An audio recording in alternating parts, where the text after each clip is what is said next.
Hello, children. Till now, means from definition of charge to dipole in external field, we dealt with the charge configuration involving discrete charges or point charges. The reason is very simple: to avoid use of calculus or the mathematical treatment is simpler. But in many purposes, it is impractical to work in terms of point charges or discrete charges. We need to work with continuous charge distribution. For example,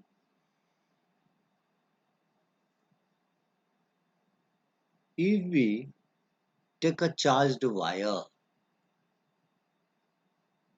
it is impractical to locate a discrete charge. So to overcome such problems, we have to know the different way to deal with continuous charge distribution. And the continuous charge distribution and electric field we will discuss in terms of three: linear charge density, surface charge density, and volume density one by one. First, have a look over the continuous charge distribution. In class 11, you learnt about continuous mass distribution. So this continuous charge distribution is similar to that in mechanics.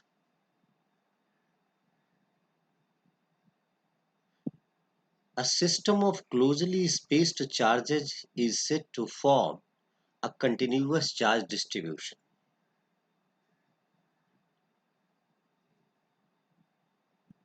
It is useful to consider the density of charge distribution as we do for density of solid, liquid, gases.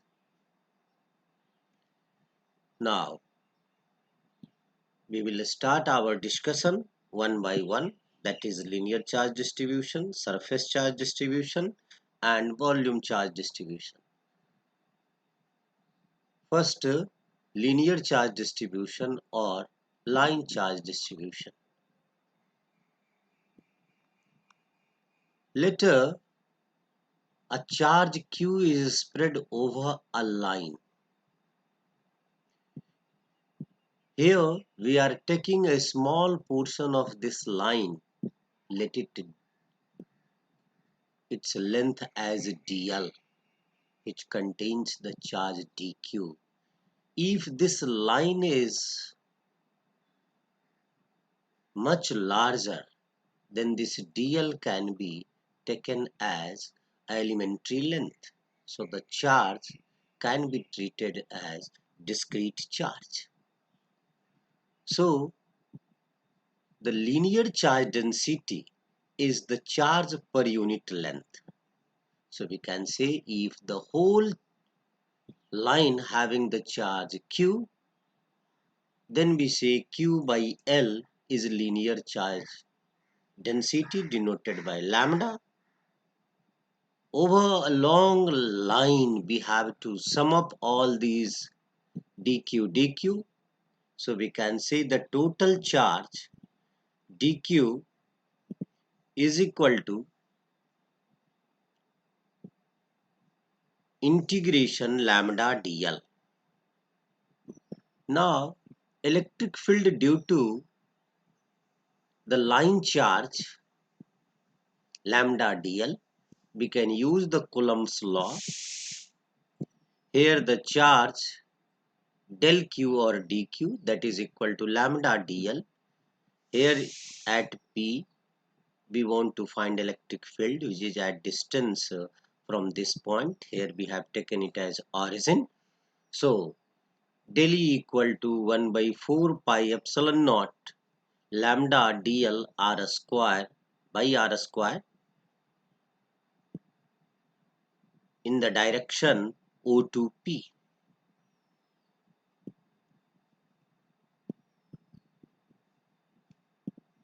Now next, surface charge density.